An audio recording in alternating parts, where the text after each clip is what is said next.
हैं 40s में या उससे पहले। अब इसकी जो बहुत कॉमन वजूहात है उनमें से एक। अच्छा, तो अब आप मुझे ये बताएं कि इसके अर्ली सिम्टम्स क्या देखने में आते हैं? हम इसको कैसे डिटेक्ट कर सकते हैं कि अच्छा ये चीज़ होने वाली है, इसके सिम्टम्स? बच्चियाँ कैरियर ओरिएंटेड हो गई हैं, शादियाँ थोड़ी लेट हो रही हैं, वो अपने कैरियर पे ज़्यादा फोकस कर रही हैं, तो ये फर्टिलिटी रिजर्व्स का प्रॉब्लम बहुत ज़्यादा आ रहा है। अस्सलाम वालेकुम। आज हमारे साथ मौजूद है गायनेकोलॉजिस्ट डॉक्टर सायरा ज़ीशान। कैसी हैं आप? अल्हम्दुलिल्लाह।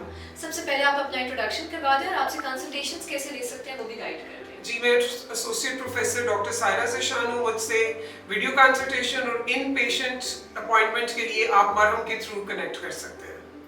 ऑलराइट। अच्छा, आजकल ना एक बहुत मेजर चीज़ हमारे देखने में आई है, शायद हो सकता है वो लाइफस्टाइल चेंजेस की वजह से हो या फूड चेंजेस की वजह से हो। क्या मेजर कॉज है जो उस चीज़ को ट्रिगर करे, वो तो आप ही बताएंगे कि नहीं। आजकल टाइम से पहले ही उनको पीरियड्स आना बंद हो जाते हैं या अर्ली मेनोपॉज जिसको हम एक मेडिकल टर्म में कहते हैं। तो आप बताएं कि इसकी मेजर कॉजेज़ क्या हैं?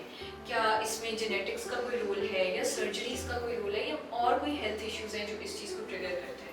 अच्छा देखिए, जो usually average age of menopause थी या हमारी ख़त्म होने की जो एज थी पाकिस्तानी वुमन में, वो बिटवीन 45 टू 55 थी और एवरेज हम इसका 51 कहते थे।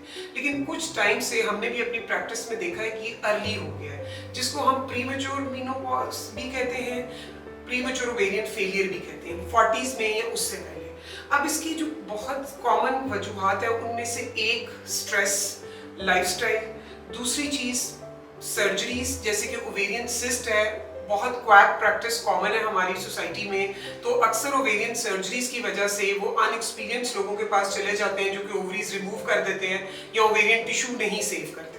उसकी एक वजह जिसमें एंडोमेट्रोसिस है या किसी की वैसे कोई सिस्टम। फिर दूसरी बात ये कि मैलिग्नेंसीज बहुत कॉमन हो गई हैं, रेडियोथेरेपी कीमोथेरेपी मिलने की वजह से ये हो रहा है। फिर दूसरी बात अर्ली सर्जरीज की वजह से, स्ट्रैक्टमीज की वजह से ब्लड फ्लो खत्म होता है, ओवेरियन फेलियर जल्दी हो जाता है, या इन तमाम वजूहात की वजह से या ऑटोम्यून इस तरह की कॉजेज हैं, ऐसी एंटीबॉडीज बन रही हैं आपकी बॉडी में जो कि आपके ओवेरियन रिजर्व खत्म कर रही हैं, रेडिएशंस हैं, ये सब चीज़ें हैं।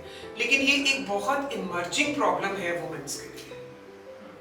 अच्छा, तो अब आप मुझे ये बताएं कि इसके अर्ली सिम्टम्स क्या देखने में आते हैं? हम इसको कैसे डिटेक्ट कर सकते हैं कि अच्छा ये चीज़ होने वाली है या इसके कोई सिम्टम्स? इसका सबसे कॉमन जो सबसे अर्ली सिम्टम्स है उसमें आपके पीरियड्स इरेगुलर हो जाएंगे या फिर बहुत स्कैंटी और इरेगुलर पीरियड्स हो जाएंगे। जब भी आपके पीरियड्स इरेगुलर होंगे आपने उनको इग्नोर नहीं करना। दूसरी बात ये, आपको हॉट फ्लशेस, ठीक है, नाइट स्वेट्स, बैठे बैठे ऐसे लगेगा जैसे जिस्म से त्रेलियां सी पड़ रही हैं, सेक निकल रहा है, कॉमन पेशेंट्स ये वर्ड यूज करते हैं। लॉस ऑफ लिबिडो, कोई सेक्सुअल डिजायर नहीं, वेजाइनल ड्राइनेस, आपको bone pains, irritability, mood swings, anxiety, ये तमाम चीज़ें बढ़ना शुरू हो जाएंगी। ऑलराइट। अच्छा, अगर हमने इस चीज़ को किसी तरीके से प्रिकॉशनरी मेजर्स कोई इसकी हो सकती है, या हमने अगर फर्टिलिटी को प्रिजर्व करना हो, या अभी हम कोई कपल है जो प्लान कर रहा है मज़ीद, तो उसके लिए क्या रिकमेंडेशंस हैं या क्या? अच्छा, इसमें ये बहुत ज़रूरी है कि जिन लोगों की जेनेटिक इस तरह की हिस्ट्री है कि मदर की या सिस्टर की कि उनको अर्ली मेनोपॉज हो गया था, उनको ये चाहिए कि वो अपना 30s में या 20s में अगर जाकर उनकी 30 लेट में शादी हुई है तो अपना टाइम वेस्ट कम करें, अर्ली फैमिली प्लान करें। और AMH level is very important. ठीक है, अगर आपकी इस तरह की हिस्ट्री है, आपको लग रहा है आपका साइकिल इरेगुलर है, तो आप अपना AMH लेवल ज़रूर कराएं, क्योंकि बहुत सी यंग बच्चियां जिनके पास कोई बच्चा नहीं, बच्चियां कैरियर ओरिएंटेड हो गई हैं, शादियां थोड़ी लेट हो रही हैं, वो अपने कैरियर पे ज़्यादा फोकस कर रही हैं, तो ये फर्टिलिटी रिजर्व्स का प्रॉब्लम बहुत ज़्यादा आ रहा है। दूसरी चीज़, लाइफस्टाइल मॉडिफिकेशन। स्ट्रेस को एक नेचुरल चीज़ है, आप बिल्कुल ख़त्म तो नहीं कर सकते, लेकिन आप कोशिश कीजिए कि आप हेल्दी लाइफस्टाइल ऑप्ट करें।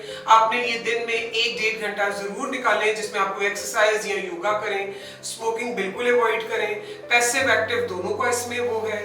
और अगर आपको कोई ऑटोइम्यून डिजीज़ है जिसमें थायराइड है, जिसमें डायबिटीज़ है, तो फिर आपके पास आपका रिस्क दूसरे लोगों की निस्बत ज़्यादा है। अगर किसी को कोई कीमो या रेडियोथेरेपी अनफॉर्चुनेटली किसी वजह से मिल रही है, तो उसमें हमारे पास एग प्रिजर्वेशन का रोल है कि एग वो प्रिजर्व करा सकती हैं। इसके अलावा जो डिफरेंट फर्टिलिटी ट्रीटमेंट्स होते हैं जिसमें हम फर्टिलिटी ड्रग्स देते हैं, वो भी ओवरीज को अर्ली एग्जॉस्ट कर देती हैं। तो ये डिफरेंट फैक्टर्स हैं, लेकिन जो टेक होम मैसेज है, जो सबसे ज़रूरी बात ये है कि before 35 try to complete your family.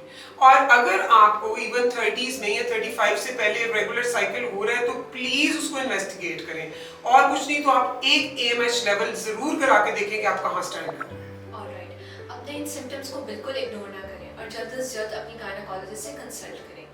और अगर आपकी मज़ीद इससे रिलेटेड कोई क्वेरीज हैं तो वो हमारे कमेंट सेक्शन में लाजमी पूछें और मरहम के चैनल को सब्सक्राइब करना ना भूलें। Thank you.